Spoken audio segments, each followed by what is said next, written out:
Boa noite. Eu estou aqui na função não de um especialista em direito ou propriedades ou legislação sobre direitos individuais de propriedade, mas para constituir um quadro histórico que prepara um enfoque mais técnico, porque uma das coisas fundamentais para o pensamento é você pensar de forma ampla, você pensar de forma geral para depois aplicar de forma específica. Então, eu fiz uma breve apresentação a partir de um conceito amplamente divulgado do sociólogo polonês, hoje inglês, Zygmunt Bauman, que nos seus muitos livros enfatiza esse eixo da chamada modernidade líquida, um mundo onde as coisas não têm forma, um mundo onde as fronteiras estão esgarçadas e as definições bastante diluídas.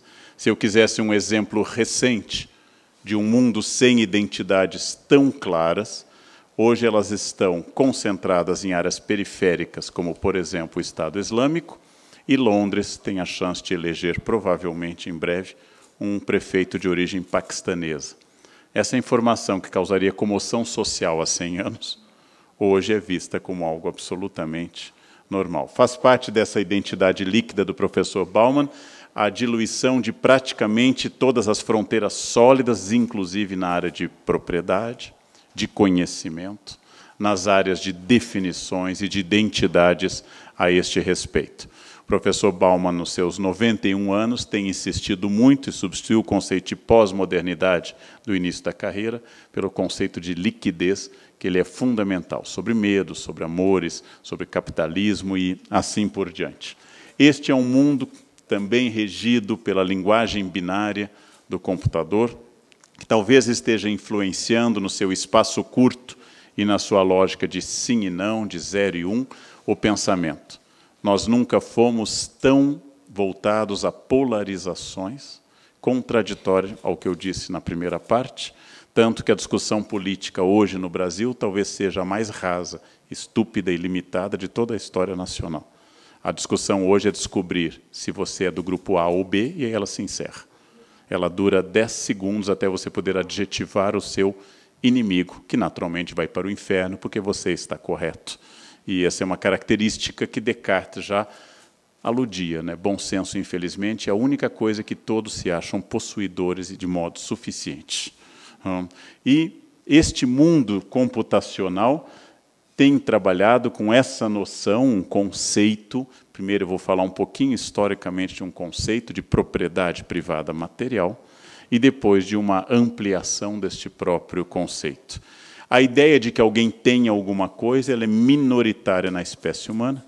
Nos nossos 2,5 milhões de anos, segundo alguns, 5.776, segundo um conceito que vai crescer no novo Ministério da Ciência, nesse prazo que nós temos na espécie humana, nós temos um pequeno período em que há propriedade privada, que são os últimos milênios. Éramos uma sociedade de caçadores e coletores, que um best-seller recente de um professor israelense, chamado Sapiens, que eu vou citar, considera uma das melhores épocas da espécie humana, do gênero Homo, da espécie Sapiens, que convivia nessa época, inclusive com outras 5 espécies que não existem mais. Caçadores e coletores dividiam praticamente tudo, a posse era coletiva, e é um sistema que ainda, de muitas formas, existe no nosso mundo, haja vista que eu passei um tempo na Ilha do Bananal preparando uma exposição nos Estados Unidos que envolvia indígenas, e descobri na Ilha do Bananal, onde eu estava, que todos os objetos que eu levei na minha mochila desapareciam durante o dia.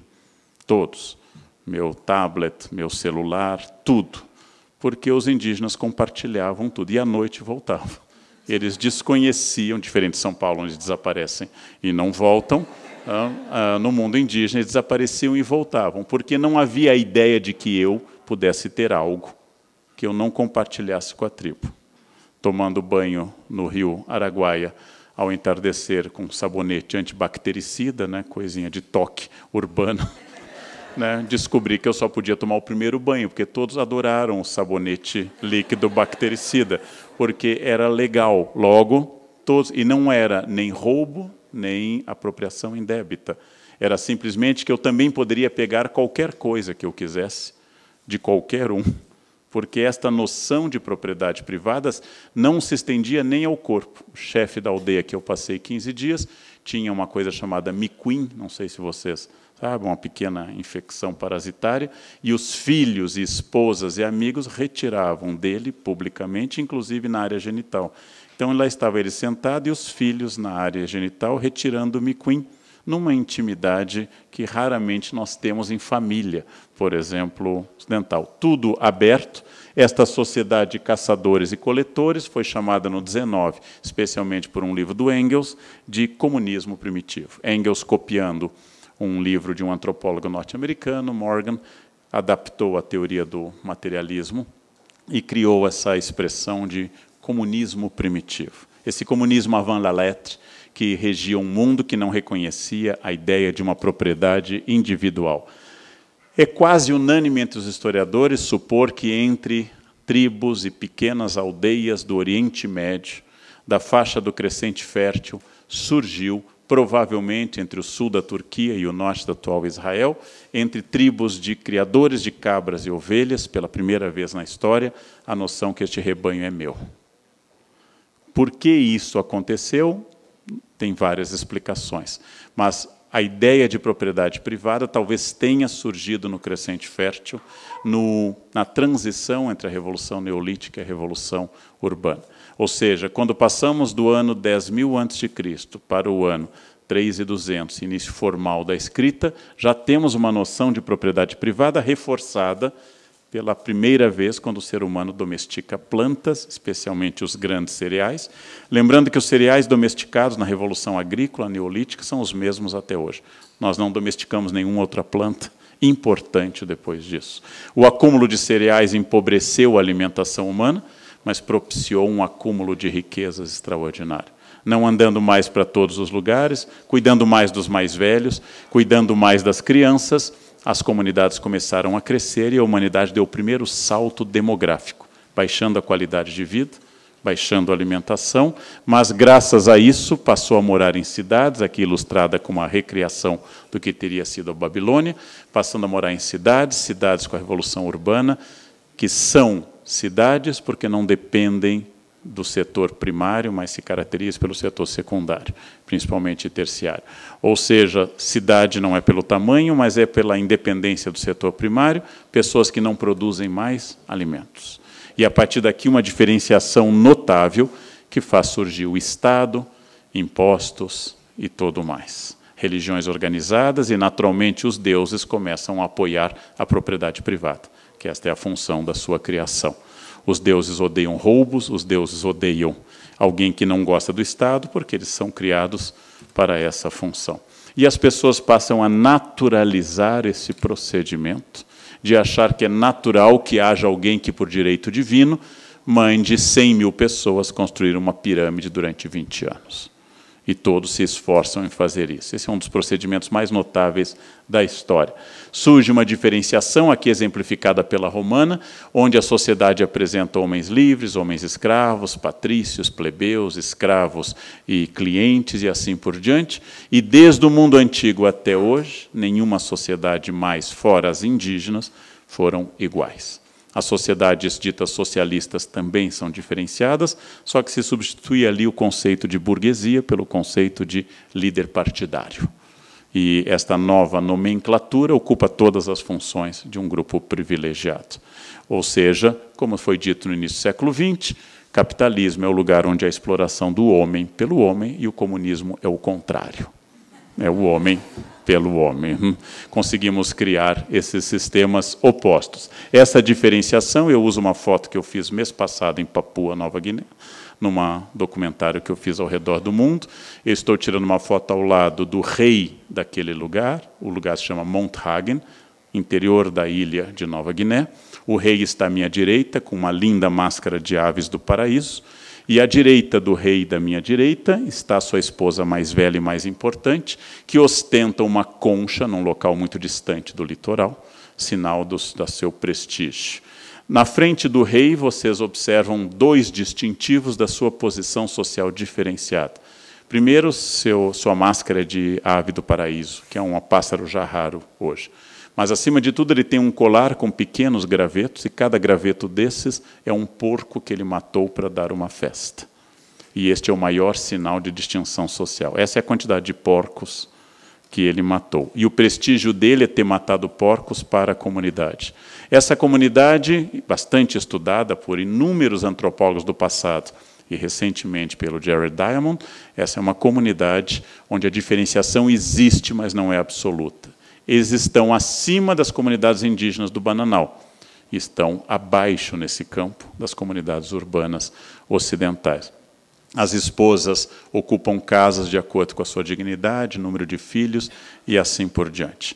E assim como eu olharia para um casal feliz que ostenta uma Maserati, eu olho para este rei que ostenta essa quantidade de porcos, o principal indicativo da sua riqueza e da sua diferenciação. E o rei era majestático, ele me dava a palavra, ele concedia, ele se inclinava e falava na língua dele, que o guia traduziu. Se o guia não foi um bom tradutor, tudo que eu estou dizendo pode ser verdade, porque eu domino mal a língua das montanhas de Papua Nova Guiné, né? E, infelizmente, o guia também não era tão fluente em inglês quanto seria desejável. Então, isso se chama pesquisa. No momento que em história se cria a escrita, e aqui é a imagem do escriba que está no Louvre, essa linda imagem de calcário que está no Louvre, no momento que eu crio um sistema simbólico para traduzir todas as ideias de uma cultura, neste momento a diferenciação aumenta. Por quê? Porque sociedades sem escrita são sociedades com pouca diferenciação. A escrita é a principal alavanca. Aí eu preciso fazer uma nota para os jovens. Quem for muito jovem vai ter que confiar na minha palavra. Houve um tempo que, para chegar ao cargo máximo do poder num lugar, precisava ser muito culto. Eu sei que os jovens, sabe, mas faz tempo, acreditem no tio, era assim. Antigamente tinha que ter uma formação. É isso. E havia benefícios e malefícios disso. Fomos historicamente roubados por pessoas poliglotas, bem formadas, mas que tinham essa cultura formal. Então, aqui, sociedades ágrafas são sociedades que dividem a memória. Sociedades não ágrafas, como a nossa, sociedades baseadas na escrita, a memória se torna seletiva. As bibliotecas, o acesso à informação passa a ser limitado, absolutamente limitado. Tive um diálogo há pouco com uma moça numa loja que mostra o sistema de significação distinto, não inteligência ou burrice, mas um sistema distinto. Eu disse a ela, necessito de uma gravata amarela específica. Ela disse, eu tenho só Bordeaux. Eu disse, Bordeaux eu tenho 10.000. Ela disse, nossa, o senhor tem 10.000 gravatas. Aí eu disse, não, minha filha, isso é uma metáfora. E ela me olhou e ela ia dizer, essa cor nós também não temos. Mas é um sistema de simbolização distinto, que às vezes é muito eficaz, às vezes é muito rápido, às vezes é muito dinâmico e até mais inteligente, mas é distinto. É a minha empregada que deixa um bilhete e escreve, professor, nessa quinta eu venho na sexta. Este é um sistema de simbolização distinto. Ela é inteligente e rápida, mas não quis escrever, contrário ao hábito semanal de vir à sua casa às sextas-feiras, excepcionalmente nessas, ou o contrário. Bem, a acumulação é própria dessas sociedades. A imagem do tio Patinhas nos revela isso. Sociedades indígenas não acumulam. Os indígenas colhem a mandioca, ralam, fazem cauim, farinha e pirão. Terminado aquele estoque de mandioca, eles colhem mais. Não há ninguém que liofilize ou aposte no mercado de futuros da mandioca. Não há ninguém que seja especializado no commodity da mandioca. Ou seja, a sociedade indígena vive do uso imediato e absoluto daquilo. Logo, não existe não apenas propriedade, como não existe a ideia de acumulação. As sociedades históricas acumulam. E acumular é uma obsessão, porque ser uma sociedade civilizada é apostar sempre no futuro. Em sociedades históricas surge a aposentadoria, o investimento, a terceira idade, coisa que não existe em sociedades em comum. E com isso, civilização é baseada na propriedade privada e na simbolização da propriedade privada. Nós não apenas acumulamos porque nós somos diferenciados, mas nos diferenciamos para que isto seja o prazer da acumulação. Que eu estou dizendo que ter um carro específico, morar num local específico, ou ser possuidor de um fast track de qualquer lugar, é exatamente o prazer que me dá a acumulação. Não haveria prazer se todos tivessem Ferrari. Se todas as pessoas de São Paulo andassem de Ferrari, eu não teria este prazer. O prazer está na diferenciação. Exatamente assim começou a história. Quando eu sou tão importante que eu posso consumir todos os recursos do reino, da quarta dinastia, do antigo império do Egito, para obrigá-los a fazer um túmulo para mim, é essa diferenciação que me torna um faraó.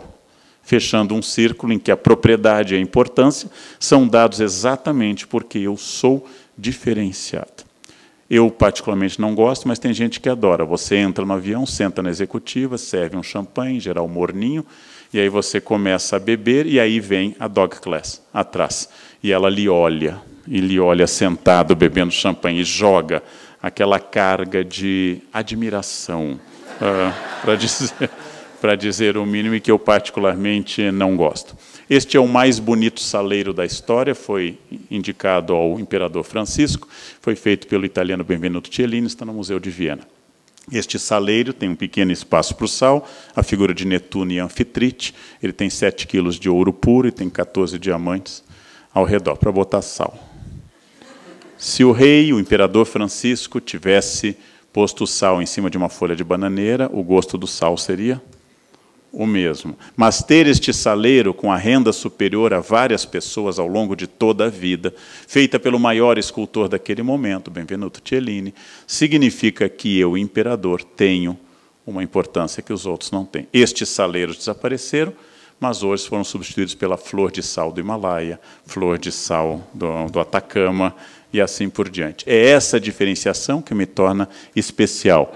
É a roupa que Rigaud pintou de Luís XIV, que não tinha ainda praticado a chamada grande renúncia, quando os homens passam a se vestir de preto no século XIX e passam a ter que esperar as mulheres se arrumarem. Nessa época, não há. Luís XIV demora mais do que sua esposa espanhola. Este é um homem hétero vestido por uma ocasião informal, em que ele vai para um chazinho informal. A primeira coisa que ele pegou no armário, já em Versailles, é um homem que usa arminho, e arminho é a pele exclusiva do rei. É um homem que usa seda e púrpura, é um homem que usa uma peruca especial que só ele, rei, pode utilizar. E é isso que embasa o seu poder. Ou seja, sociedades diferenciadas, onde a propriedade seja diferenciada, são sociedades onde a civilização concentra não apenas riqueza, mas poder e significação nas mãos de um. Essa é uma das mais famosas fotos sobre a desigualdade em São Paulo. Fica na rua do único presidente da Itália que os paulistas conhecem o nome, Giovanni Gronchi, e ali há um prédio, e do lado há uma comunidade. Comunidade que não é, ao contrário do que vocês possam supor, já fiz um trabalho nessa área, é uma comunidade que não tem miséria, tem um comércio vivo, tem atividades, tem piscinas, tem... Só que estamos aqui, uma coisa um pouco mais comum no Rio, um pouco mais escasso em São Paulo, esta convivência quase absoluta entre os jardins suspensos da Babilônia e a comunidade. Então, isto é uma amostra. E nós convivemos com isso, por motivos variados. Na Índia, por motivos religiosos, aqui por outros motivos. Nós temos que convencer as pessoas que não apenas isso é natural, como se elas se esforçarem do lado esquerdo, elas passarão para o lado direito. Este é um dos grandes procedimentos culturais da nossa sociedade. Eu tenho que indicar isso às pessoas. Se você jogar bola todo dia, você será como Neymar. Olha onde ele está. Neymar chegou lá porque ele jogou bola com esforço todos os dias, né? E se você jogar, você estará no Barcelona ganhando milhões, mesmo não sendo a pessoa mais bonita do planeta Terra. Assim que surge a propriedade na história, surgem os códigos. Nosso mais antigo código, nossa mais antiga coleção de leis, em mesopotâmico, em caldeu Hammurabi, para nós Hammurabi, contém mais de 70% dos seus dispositivos contidos nessa estela posterior, contém regras sobre propriedade. O que fazer se o dique do vizinho inundar o meu dique? O que fazer se eu furar acidentalmente o olho de alguém? O que fazer se eu for para a guerra e, ao voltar, minha esposa estiver casada com outro e tiver filhos com o outro? Já que a esposa é propriedade do marido. O que fazer caso a minha vaca coma a colheita do vizinho? quase tudo relativo à propriedade, mostrando que o próprio nascimento do direito tem a ver com a noção de propriedade. Quanto mais complexa a sociedade, mais ela multiplica regras. E as regras chegam à Bíblia, nos dois momentos que são citados os 10 mandamentos, existe este em particular, que elenca as coisas que eu não posso cobiçar dos outros. Em geral, tem a ver com as mulheres, com as vacas, escravos, cabras, camelos do outro. Tudo aquilo que pertencer a alguém. Notícia ruim. Para a Bíblia, vaca, mulher, cabra e camelo, a mesma coisa. Notícia boa, para as mulheres em particular, também para os gays. Não há regra sobre cobiçar o homem alheio. Então, está livre, né? Fiquem à vontade. Fiquem à vontade. Homem é livre, mulher é pecado. Então, está aqui, garantido com o suporte da Torá. Essa ideia de que existe uma propriedade e ela é garantida por uma força divina é comum a todas as religiões, ainda que haja profetas como Amós, filiados ao PSTU. Amós, no Antigo Testamento, é a esquerda radical. Este é o casal Arnolfini, que vocês podem ter conhecido em Londres, na National Gallery, aquele museu irritante, que só tem obra-prima. E aqui, esta imagem de Van Eyck mostra, no século XV, o surgimento da intimidade burguesa, e um casal ostentando. Ostentando, por exemplo, o vestido com excesso de tecido da recém-casada esposa, ela não está grávida, um veludo verde caro, mangas longas, sinal de que ela tem dinheiro para usar em excesso, um animalzinho de estimação, que não é um cão de caça, é decorativo, que será o grande companheiro da burguesia e cada vez mais humanizado ao longo dos séculos. A burguesia vai passar a falar com os animais, tratar por filho, cada vez mais. A nobreza só tinha cão de caça. A nobreza não cria chihuahua, ela cria cão de caça, e a burguesia vai passar a criar esses animais. Eles têm vidro na janela, eles têm uma imagem de Santa Genoveva. É o início da intimidade burguesa. E aqui celebrada na arte. Grande parte da história da arte no Ocidente é formada da celebração da minha propriedade. Ou seja, esta é a origem tanto da arte quanto da revista Caras. Não? É a maneira de eu falar. Uma das mais belas casas dos Estados Unidos, da família Kaufman, na Pensilvânia, a Casa da Cachoeira, a Casa da Cascata, é uma das obras-primas de Lloyd Wright, e é a celebração disso. A arquitetura também é a celebração da propriedade privada, porque ele fez para mim, já que a gente não celebra nem fotografa a Coab, mas a obra arquitetônica. Então, ela é uma celebração disso, e a moda, sem dúvida, a moda é uma celebração da individualidade. Mesmo que eu compre numa loja popular, eu tenho que customizar, eu tenho que ser único, que é uma regra contemporânea. Ser igual era uma regra antiga. O simbolismo máximo desenvolvido várias vezes é essa abstração chamada papel, tornada dinheiro, nascida em metal na Lídia e hoje universalizada quase sempre em papel, que é tão poderoso como símbolo que as pessoas são capazes de dedicar sua vida ao símbolo, se perderem saúde por causa desse símbolo, se dedicarem dia e noite, fazerem horas extras em busca deste papel. Tão significativo quanto a concha que estava no peito da primeira-ministra de Montragen, em Papua, da primeira-dama, desculpe, de Papua. Aquela concha tem tanto valor quanto esta moeda, só varia o código de significação. Nós passaremos toda a vida lutando para acumular este papel. Toda a vida. Também não somos tão obcecados, também euro, né, também Libra, não é assim, só este papel. Né? Então, nós passamos toda a vida. Parte dessas ideias que eu recomendo aos senhores estão presentes no livro do Sapiens, de um professor de Tel Aviv, que eu tive o privilégio de assistir uma palestra, muito inteligente, que virou um best-seller internacional, chamado Sapiens. Ele tenta analisar essa evolução humana e, para responder à questão, por que é que nós, seres humanos, somos a única espécie do gênero Homo que sobreviveu, sendo que enfrentamos outras mais fortes, como o Neandertal, ou outras mais numerosas no passado. Por que que o Sapiens sobreviveu? E ele vai aproveitar para falar de vários outros elementos. A propriedade naturalmente gera seus críticos. Desde que ela surgiu, já há propostas comunistas na Grécia clássica, por exemplo. No século XIX, essas propostas crescem em nome da justiça, a injustiça provocada pela ideia de desigualdade, que para alguns essa desigualdade seria natural, especialmente os liberais, fruto da falta de esforço e fruto da falta de empenho das pessoas. Essa é a explicação liberal. Ou seja, a pobreza é uma opção e a riqueza é uma opção. Ou ela seria artificial, como pensam, por exemplo, os socialistas, os comunistas e os anarquistas, seria produzido por e Piketty também, Thomas Piketty, seria produzida por um mecanismo que excluiria automaticamente, de forma total, a possibilidade de uma maior igualdade social.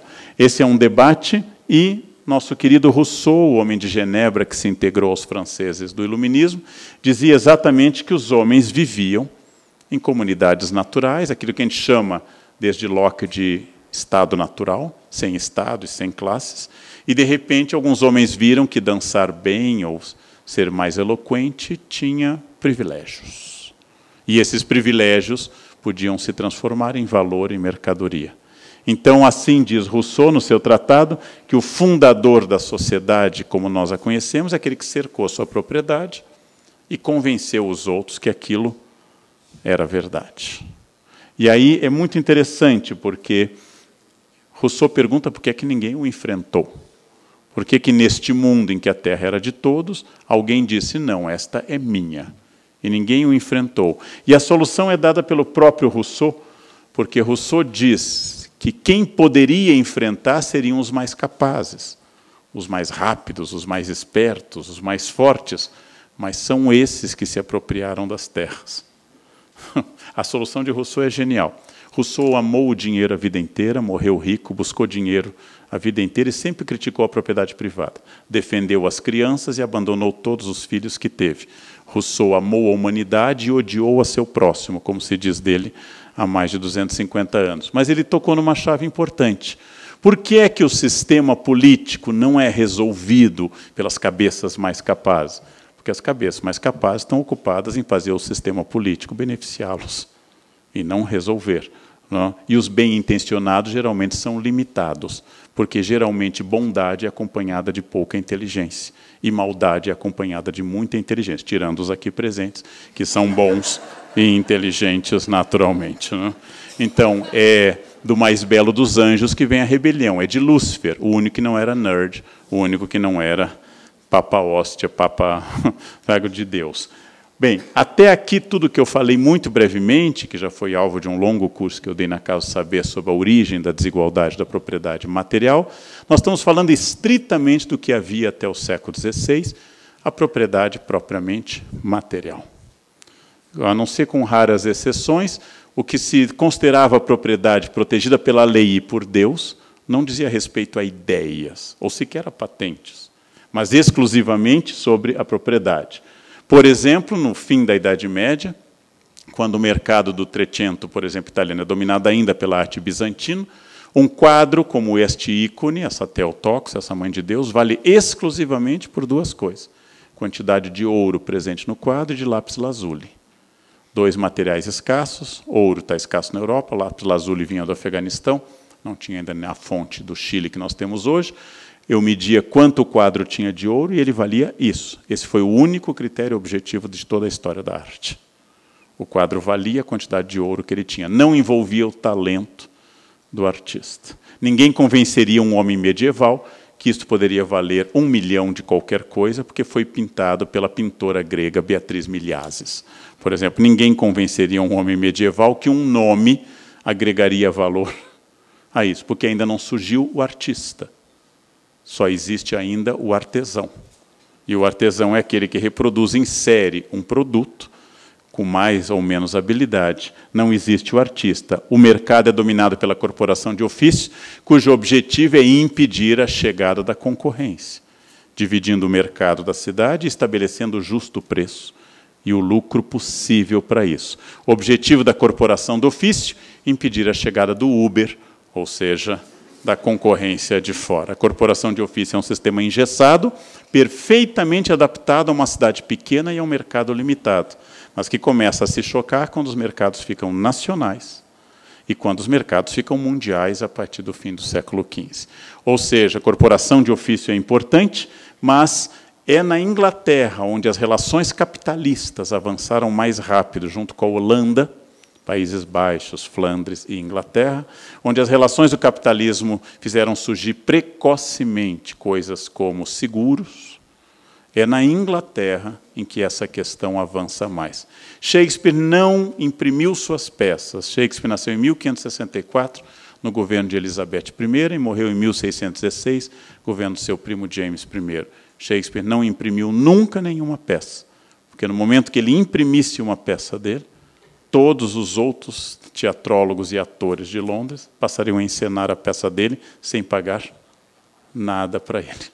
Então, Shakespeare teve sua primeira publicação ruim em 1623, 7 anos após sua morte, já que esse ano lembramos os 300 anos da morte de Shakespeare. E, graças a isso, não revisada por ele. Não revisada. Uma pessoa não imprimia uma ideia, Leonardo da Vinci, por exemplo, em todos os seus projetos que a gente visita, no Castelo de Amboise, na França, em todos os seus projetos, fazia um pequeno erro de cálculo no meio, que só ele sabia, para que, se alguém roubasse o projeto, não pudesse fazer aquilo. Ou seja, a falta de proteção da ideia ou do produto abstrato ou artístico ou copyright de texto, ele tinha um efeito direto sobre o mercado. Não que ele impedisse o talento, mas ele impedia o artista de viver exclusivamente deste talento. Porque este artista tinha que fazer uma peça e dedicar ao conde de Essex, ao duque de Norfolk, que então se tornava dono da peça e protegia com seus capangas aquela peça. E assim Shakespeare foi dedicando aos grandes de Inglaterra, inclusive a rainha e a Elizabeth I, porque ele não pode registrar uma peça. E é exatamente no período elisabetano que começa uma crítica crescente a isto, que se estende pelo período Stuart, e apenas formalmente, existem leis anteriores, esse não é meu objetivo, apenas formalmente no governo da última Stuart, a rainha Ana, que surge um código de proteção a esse tipo de produção artística, o texto. O copyright, como nós o entendemos, tem ancestralidade inglesa, como nós o entendemos hoje. A ideia capitalista dessa peça de Handel, que foi um dos primeiros músicos da história a imprimir uma peça como Messias e viver dos direitos autorais do Messias. Ou seja, a partir disso, o artista começa a se libertar do mecenas e começa a viver do mercado, que, sendo mais amplo, é menos perseguidor da produção artística e propicia maiores vanguardas. Mozart, nessa mesma época, ou seja, estamos falando do século XVIII, Handel e Bach morrem em 1750, Mozart foi empregado do arcebispo de Salzburg, que pagava o cozinheiro, o jardineiro e Mozart na mesma folha de pagamento. Mozart escreveu peças para nobres. Beethoven, que é a geração seguinte, Beethoven morreu em 1827, Beethoven tocou uma peça para um príncipe, o príncipe disse que preferia de outro jeito, e ele disse, príncipes há muitos, Beethoven há um só. Estava nascendo o gênio romântico ocidental. É aquele que faz o que faz e os outros têm que entender. E se não entenderem, o problema é dos outros. É aquele que vende para um mercado e não mais para um mecenas. Os mecenas continuam. Os mecenas continuam. Peggy Guggenheim comprou as grandes obras de Pollock, por exemplo. Então, os mecenas continuam. Porém, o mercado vai se tornando o grande mecenas graças à proteção das obras. Essa é uma ideia capitalista que tem várias ideias. Primeiro, são ideias simpáticas. Preservar e estimular a criação. Fazer com que a criação, uma vez feita por uma pessoa especial, não seja aproveitada por todos que não tiverem esse esforço criativo. Muito visível na área da arte a questão do esforço criativo, e visível de outra forma hoje em áreas como a farmacêutica, em patentes, que é o custo da pesquisa. O artista é único na produção da sua obra, e um produto farmacêutico é único no investimento de know-how, de laboratório, de grupos de teste de muitos anos. Então, segunda questão, torna o artista independente do mecenas, cria um mercado e deveria ajudar a combater o plágio, ou seja, dizendo com normas que vão crescendo que mais de 3 notas repetidas constitui plágio musical. por exemplo. 3 notas sequenciais e no mesmo andamento e na mesma armadura de clave constitui plágio musical. Nós estamos começando a proteger coisas imateriais, que terão todos os seus direitos reservados. E onde mais o capitalismo avança, mais essas questões avançam. Há um case que poderia ser alvo de uma outra palestra, que é um case que eu trabalhei longamente.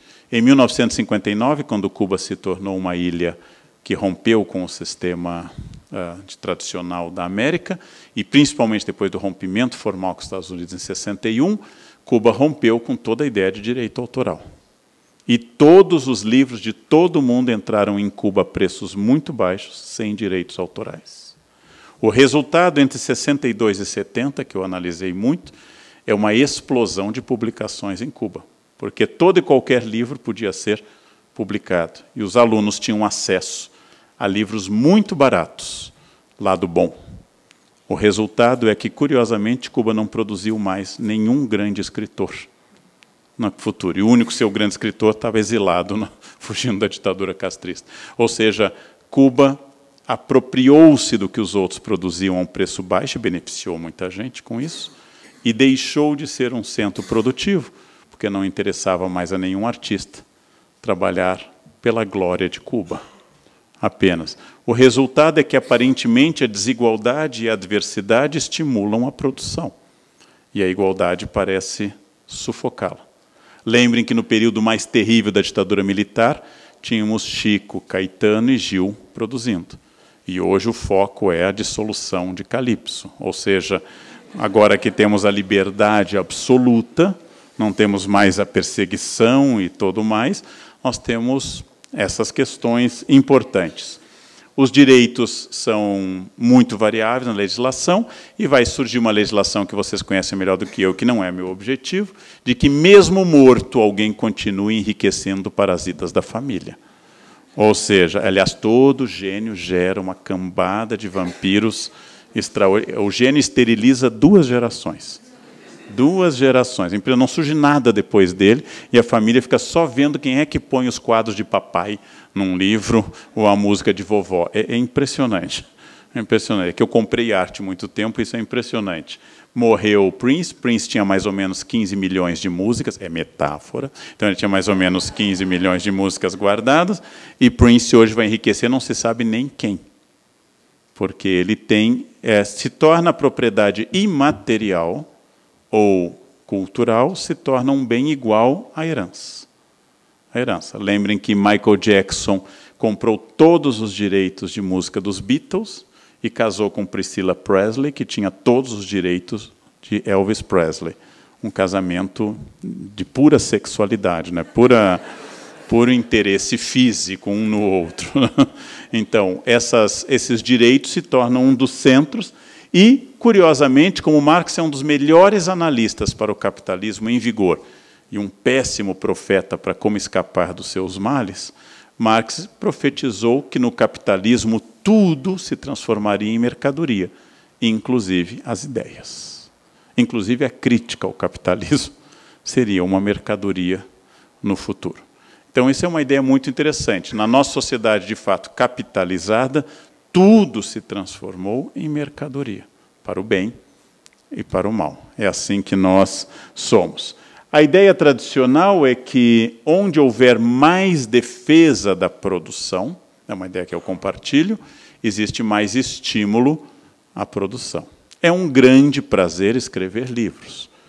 É um prazer narcísico. Mas, infelizmente, eu já descobri que Narciso se traduz em poucas mercadorias no supermercado.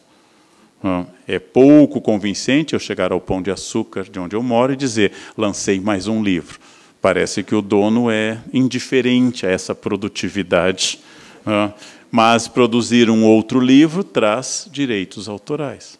E esses direitos autorais são estímulos a que eu possa pensar num próximo e assim por diante. São questões para serem debatidas. Nós temos 2 potências, é provável que o Produto Nacional Bruto da China tenha ultrapassado o dos Estados Unidos nos últimos 2 anos. Existem 2 maneiras de medir isso, numa delas a China ultrapassou. Porém, a China tem um defeito ainda estrutural, que torna os americanos a maior potência do mundo, o número de patentes. Os números das patentes norte-americanas superam largamente as chinesas. Resultado, é difícil eu profetizar um crescimento sistemático para a China enquanto ela não se tornar gestora de conhecimento. Até hoje, como funciona, o Vale do Silício cria uma ideia que vai ser construída na China, com mão de obra talvez vietnamita cada vez mais, ou do Laos ou do Camboja, para ser vendido no Brasil, com impostos de 80% a mais, e com isso os americanos, apesar de estarem perdendo a corrida do produto nacional bruto, os americanos continuam ganhando a corrida da produção. Dentro de um mistério americano que é insolúvel para mim, que tenho 2 livros publicados sobre os Estados Unidos e estudei lá. É o país que tem o pior ensino médio fundamental das grandes potências e as melhores universidades. É um mistério. É um mistério absoluto. Uma high school pavorosa e uma universidade primorosa. É um mistério. Nós somos justos, né? A escola primária, fundamental, tudo é ruim. Não temos essa oscilação bipolar dos americanos, né? A gente não vê diferença do início ao fim do sistema. Não?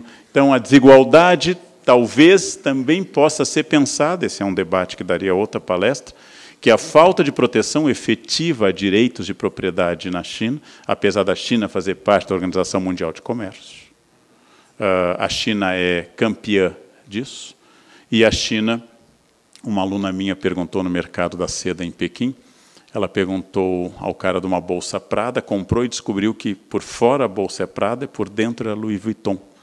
Tão rápida foi a confecção da bolsa. E eu perguntei a um chinês, por que você diz que esse relógio é Rolex? Não, eles pronunciam Rolex. E ele disse, porque vende mais? É de uma lógica profunda, né? Dizendo que a Rolex vende mais.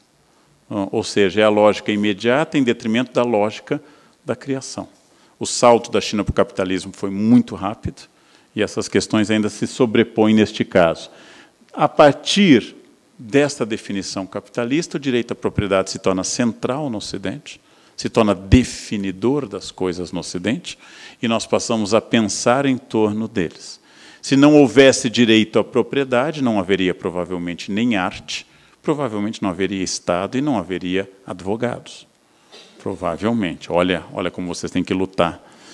Rezem para Santo Ivo todas as noites para isso. O bem criado aqui, um bem cada vez mais valorizado, é o bem da criação, mas ele contém uma contradição muito notável, que minha função é suscitar esse debate.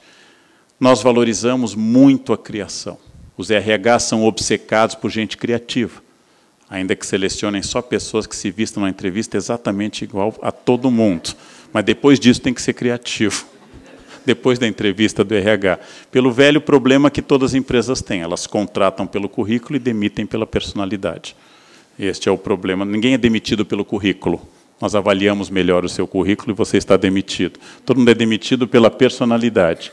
Criar e pensar dá mais dinheiro do que trabalhar mecanicamente. Criar e pensar, trabalho intelectual, é considerado por nós superior ao trabalho braçal, inclusive pela nossa tradição, tanto romana, quanto pela nossa tradição escravista. E, não obstante isso, o material ser inferior em paga ao abstrato, imaterial ou transcendente, o único trabalho que se pede de graça na nossa sociedade é o intelectual. Ninguém de vocês jamais convidaria um pedreiro para fazer uma obra em troca de amizade. Ninguém convidaria um pintor para fazer isso. Mas o que me convidam para dar de palestra de graça é impressionante. Escreve, professor, um textinho, é bem rápido, não vai custar nada. Custou 30 anos de estudo, esse textinho bem rápido, só contando a parte final do estudo, né? Ninguém pede ao operário, trabalhe porque nós estamos sem verba, mas todos pedem. A nossa instituição não tem fins lucrativos, mas eu tenho. Ou, repetindo o Cacilda Becker, né, não me peça de graça, a única coisa que eu tenho para vender. Mas é curioso, eu não sei se acontece com vocês, acontece com médicos também. Pedem, é só uma palestra assim, meia hora o senhor vai. Ou seja, o trabalho intelectual é visto ainda como aristocrático. Logo, eu faço isso para não ter tédio. porque senão eu estaria muito entediado na minha propriedade, lá em Downton Abbey, eu estaria muito entediado, então eu vou e dou uma palestra fora na aldeia, não? E não é visto. É muito curioso, o trabalho intelectual vale mais que o material, e não obstante é o único que é pedido de graça, porque ele ainda é concebido na sociedade brasileira como um trabalho aristocrático. Aristocracia da intelectualidade. O valor intelectual é muito destacado. Fulano é doutor, segundo Gilberto Freire, porque é branco e põe terno. Então, essa é a definição de doutor no Brasil. Fulano é doutor, porém, exatamente por isso, ele pode me atender de graça. Ele pode fazer isso. É uma ambiguidade que nós temos, muito grande. A quem é intelectual, a quem escreve textos, a quem emite pareceres, a quem faz exegeses e faz hermenêuticas de texto, você pode pedir algo de graça. A quem põe pedra sobre pedra, jamais. É uma questão contraditória da nossa questão de como tratar, para encaminhar ao encerramento que o meu tempo, como tratar a desigualdade. O capitalismo entende a desigualdade como estrutural e entende como algo real. Como diz Adam Smith, o padeiro não acordou cedo pela minha simpatia, e eu não vou comprar o pão dele para beneficiá-lo, mas eu preciso do melhor pão ao menor preço, ele precisa do meu dinheiro, e esses dois egoísmos se juntam produzindo o capitalismo. Ou seja, o capitalismo é um sistema realista do ponto de vista filosófico, e o socialismo é um sistema idealista, aposta no melhor das pessoas. Nós vamos acordar cedo porque nós somos iguais, We Are the World, queijo tofu, Woodstock, e assim por diante. Né? Apostando no melhor das pessoas, não houve o conselho de Maquiavel, do capítulo 18 do Príncipe, se tudo aquilo que eu digo é ruim se as pessoas fossem boas, mas como as pessoas são ruins, tudo aquilo que eu digo é bom. Eu estou relendo o Príncipe desde o dia 17 de abril, e vou reler mais ainda essa semana que começa agora. A lei deve administrar a tensão social e, eventualmente, a justiça. É essa a sua função. Por isso que, quando Thomas More imagina a utopia, a ilha perfeita, inclui todas as profissões, menos a de advogado. Porque lá não haverá injustiças, nem a necessidade de advogados. Bem, essa ideia de que a lei administra a tensão é muito interessante, porque a nossa sociedade é uma sociedade tensa, que descobriu, numa velocidade enorme, pelo menos desde 1988, o discurso dos direitos, e está bastante lenta para descobrir o discurso dos deveres.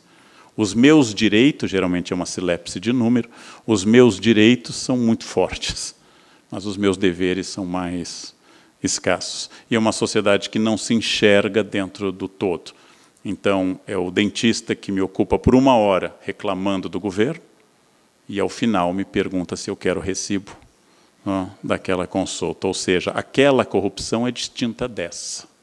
Essa não tem nada a ver com aquela. E ele não nota que é uma corrente, uma pirâmide que nasce no uso do acostamento, no uso de celular ao trânsito, na não emissão de nota fiscal. Só para vocês terem uma ideia, eu recebo convites para dar palestras sobre ética sem nota.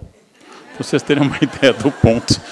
Se o senhor não der nota, dá para pagar mais. Eu disse, mas é ilegal. Ah, mas a palestra é sobre ética. É sobre ética. E eu recebo, é frequente. É frequente. Não é? Bem, há um desafio para encerrar, que atinge diretamente a sociedade líquida com a qual eu comecei, que a internet foi o maior diluidor da ideia de propriedade de toda a história. Nenhuma imagem tem direito na internet, nenhuma música tem direito, e todas as pessoas ilustram PowerPoints, como eu acabei de fazer com imagens da internet, sem perguntar quem as fez, quem as produziu ou quanto custou. E essa diluição de autoria é tamanha que personagens como Shakespeare são citados por textos que não são seus. Tem um texto circulando na internet de Shakespeare chamado De Repente Você Entende, não é dele. Shakespeare escrevia bem, essa é uma característica de Shakespeare. Arnaldo Jabor reclamava que muitos textos circulavam como sendo dele, e uma vez eu vi um aluno meu na Unicamp escrito Amor é fogo que arde sem se ver, embaixo Renato Russo.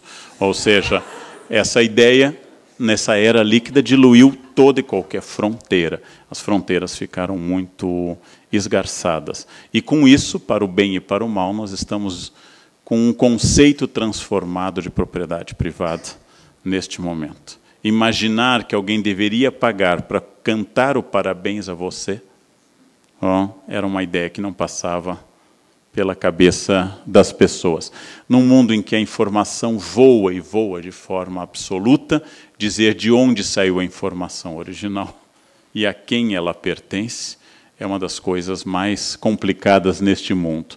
A internet pode produzir dinheiro, todos sabemos disso, algumas das maiores fortunas do planeta estão associadas a este campo, e, não obstante, ela também é uma destruidora de direitos e bens das pessoas, no sentido de que ela difunde imediatamente, vampiriza, pirateia, adapta, usa sucessivamente todas as ideias, textos, imagens e fotografias de todas as pessoas.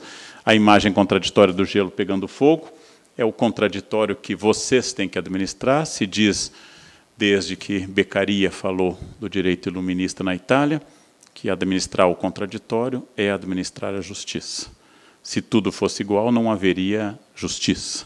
O contraditório é a essência da justiça. Ouvir duas partes, harmonizar partes contraditórias e tentar chegar, se não ao meio termo, pelo menos a uma compreensão do que vem a ser a justiça nesse exato momento. Isto vale para o campo dos direitos, vale para o campo da política, isso vale para qualquer campo. Se fosse fácil, não precisaria de um profissional. Não precisaria de uma personagem específica, formada ao longo de muitos anos, para interpretar leis, textos e saber de princípios basta. Administrar o contraditório não pode ser reclamado por vocês, da mesma forma que um médico não pode reclamar da presença de um doente, e um professor não pode reclamar da lentidão de aprendizagem de alguém, porque se não houvesse essas características, nós estaríamos passando fome. O contraditório, a doença e o aprendizado são a base dessas três profissões. Então, administrar esse contraditório é uma das coisas mais interessantes e desafiadoras que vocês têm que enfrentar. Era isso que eu queria dizer a vocês. Muito obrigado pela generosa atenção. Obrigado.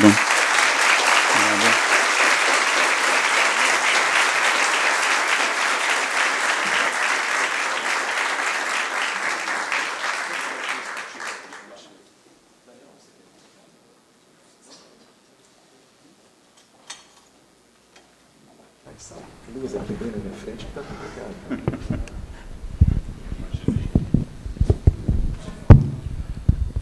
Professor, qualquer elogio que eu fizesse à sua exposição seria insuficiente. Mas eu acho que todos nós aqui que assistimos à sua palestra ficamos estagiados, quer dizer, ficamos presos à sua palavra. E eu indago se alguém gostaria de se manifestar, de fazer alguma indagação, alguma observação. Senão, de todo modo, eu teria duas observações a fazer.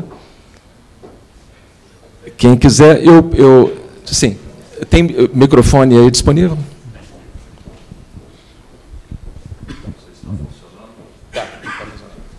Bom, meu nome é Gustavo Moraes, agradeço as palavras do professor Karnal.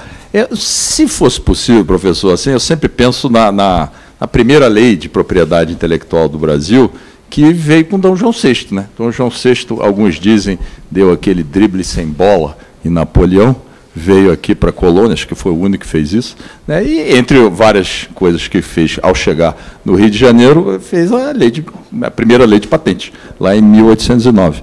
E queria saber se o professor tem algum comentário sobre esse momento que para muita gente é muito importante. Né?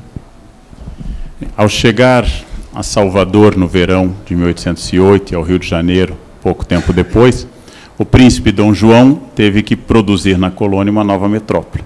Suas primeiras providências são abrir os portos. Hoje já houve a referência à segunda abertura da Era Collor, a primeira abertura de 1808, e o rei também teve que administrar estancos, ou seja, monopólios reais que vinham da época de sua mãe, Dona Maria I, para nós a louca, para os portugueses a pia. E, por exemplo, só o rei pode imprimir cartas de jogar, um dos maiores hábitos lúdicos da colônia. Então, quando o rei estabelece direitos e a concessão, é importante lembrar que ele não o faz em nome da cidadania ou da propriedade intelectual, mas porque ele vende direitos de propriedade e faz disso um instrumento de aumento das rendas da coroa. Não quer dizer que seja ruim, mas todo o esforço legislador, legiferante de Dom João, entre 1808 e 15, até a elevação ao Reino Unido, é um esforço para aumentar o monopólio da coroa, estabelecer direitos de propriedade vendidos e, a partir disso, estabelecer um controle desse incipiente aí com C e com S, mercado carioca. Quando se estabelece a Real Uxaria, ou seja, o depósito real de Dom João no Rio de Janeiro, e se estabelece um estanco sobre os frangos do Rio de Janeiro, o objetivo não é regular o mercado de frangos, mas é abastecer a corte de frangos suficientes e revender o que sobrasse.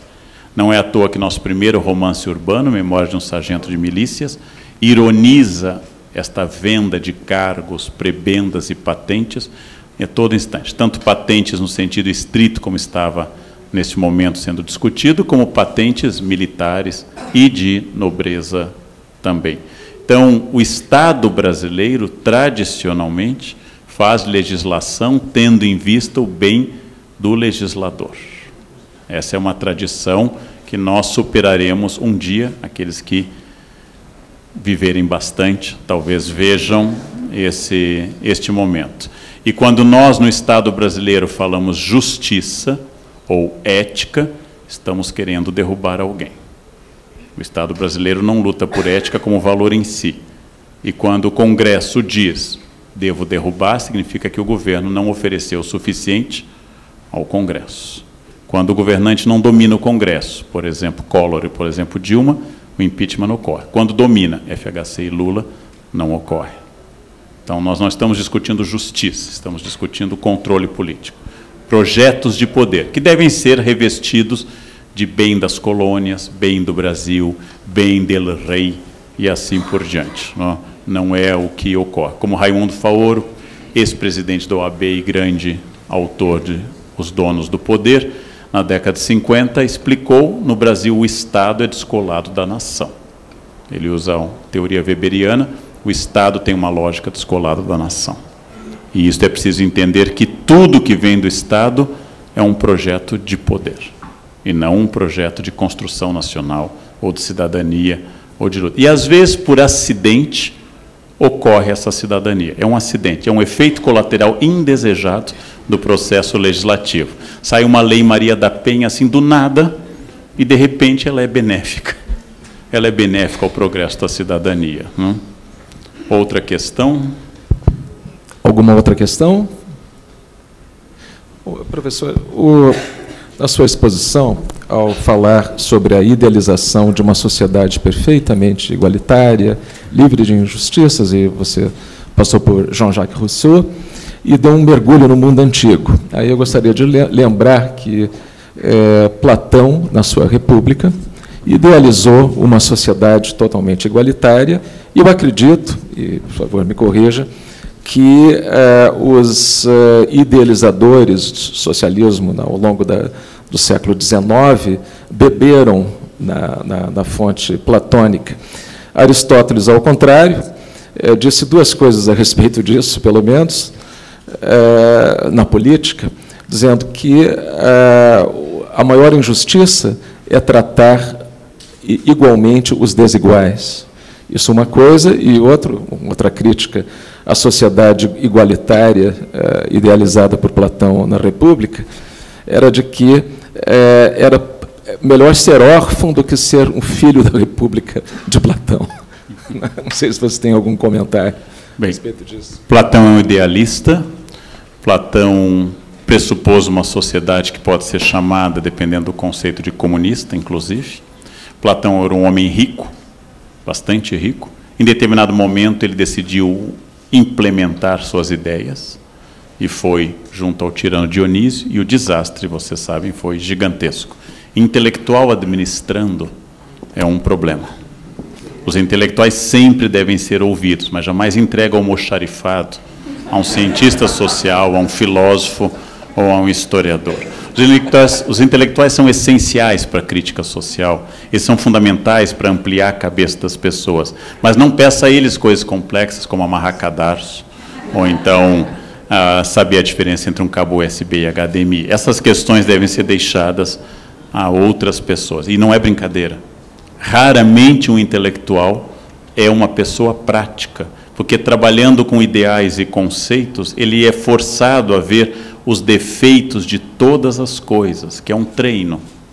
E ao ver os defeitos de todas as coisas, ele seria incapaz de optar por uma política única. Quem espera a perfeição, obviamente, morre solteiro e sem amigos. Ora, os idealistas falam da fidelidade conjugal. Nelson Rodrigues, o grande pernambucano carioca, dizia que mulher bonita fiel é por mérito, mulher feia é por opção do mercado. Essa é uma questão Nelson Rodriguiana, ou seja, ele é realista.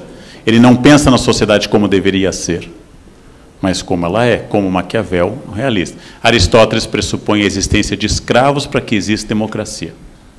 O homem é um zoon politikon, um animal político e precisa de escravos. Meus alunos se horrorizam e dizem, mas escravos na democracia, como é que ele não vê que isso é um erro? Pelo mesmo motivo que ele não tem tablet, pelo mesmo motivo que ele não tem celular. Cada época tem determinadas concepções. E para Aristóteles, o escravo é uma enxada falante, é um instrumento vocal. É uma enxada que fala. Então, é muito complicado, mas, em geral, os idealistas nos apontam uma utopia, como Tomás Moros ou Campanella. As utopias servem para corrigir o presente.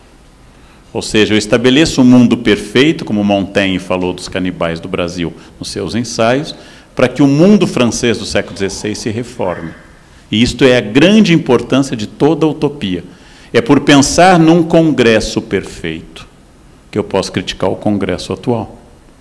Eu quero um Congresso em que 513 pessoas esgrimam suas ideias em nome do bem maior.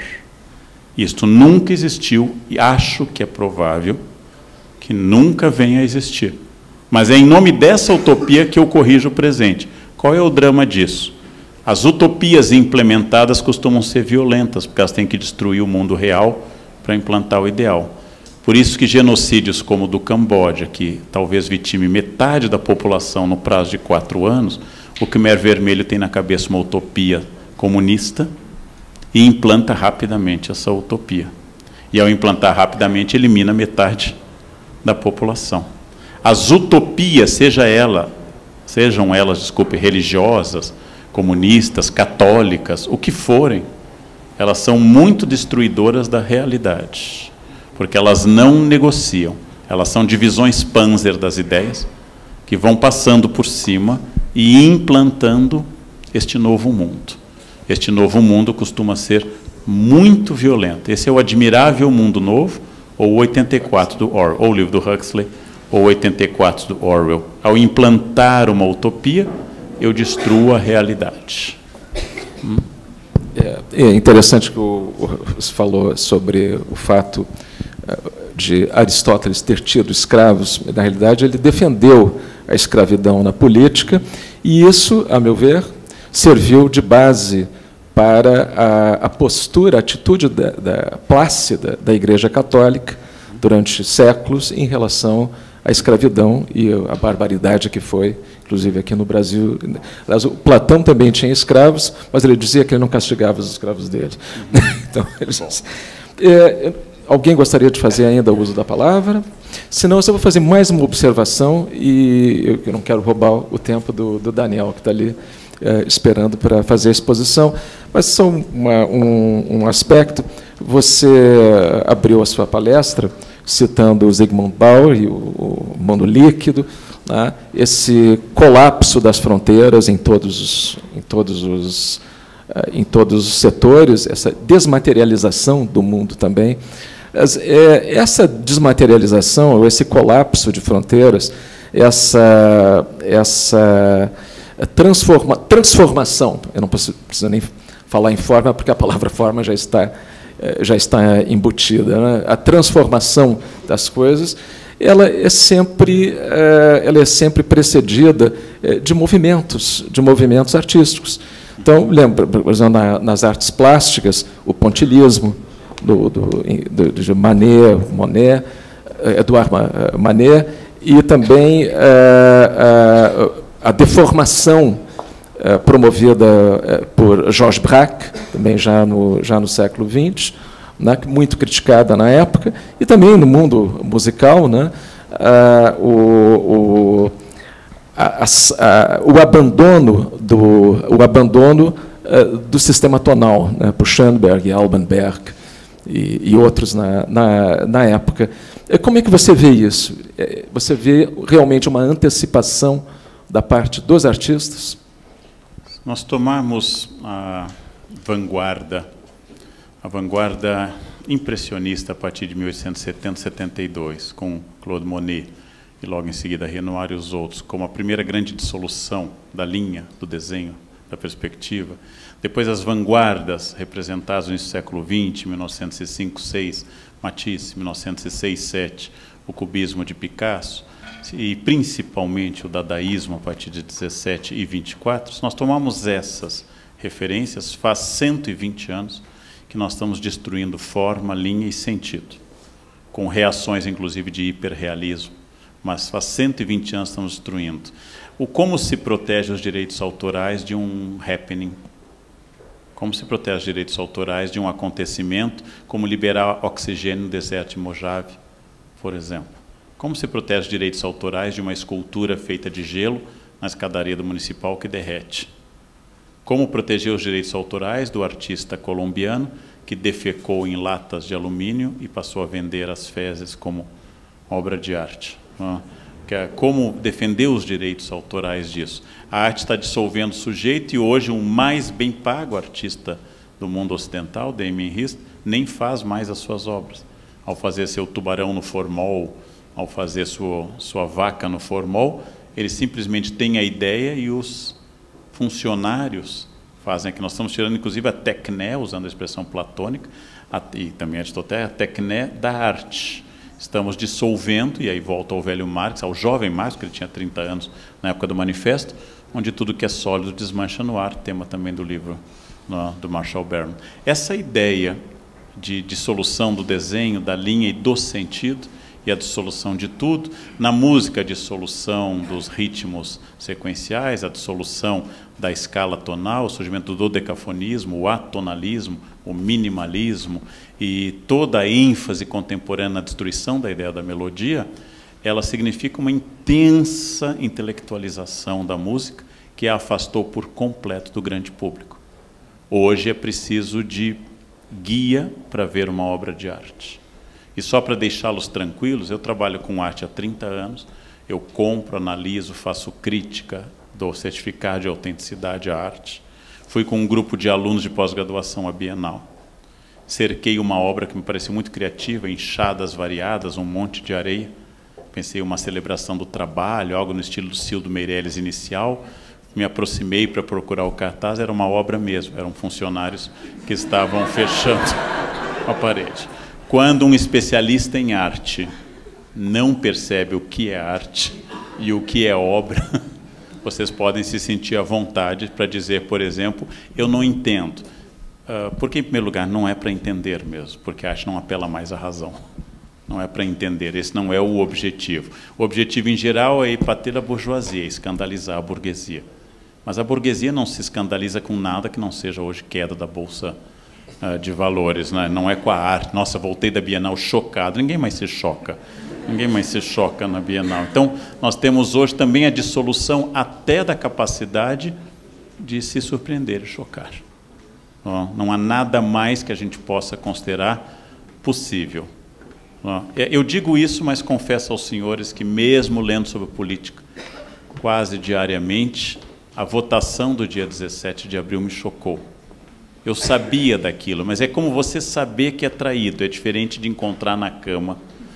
Eu sabia que era traído, mas eu nunca tinha visto tridimensional, em cores, ao vivo, né, a cara. E para piorar, essa é para deixá-los, eu digo, acabei de dizer num programa, eu sou um otimista melancólico. Para piorar, eu acho esse congresso a cara do país. Eu adoraria dizer que esse é um congresso estranho ao país. Acho na fala, no cinismo, na hipocrisia religiosa e no interesse político, tirando nós presentes aqui, é a cara do país. Professor Karnal, olha, nós poderíamos continuar aqui, passarmos horas, mas infelizmente... Infelizmente, não seria possível. Senão, eu até tinha mais uma observação para fazer, mas eu acho que depois nós podemos conversar. E eu não quero roubar mais o tempo do Daniel, que está ali esperando. Então, eu gostaria de convidar o Dr. Daniel Arpix para fazer a sua palestra. Você vai fazer projeção na tela? Então, eu acho melhor nós irmos para lá.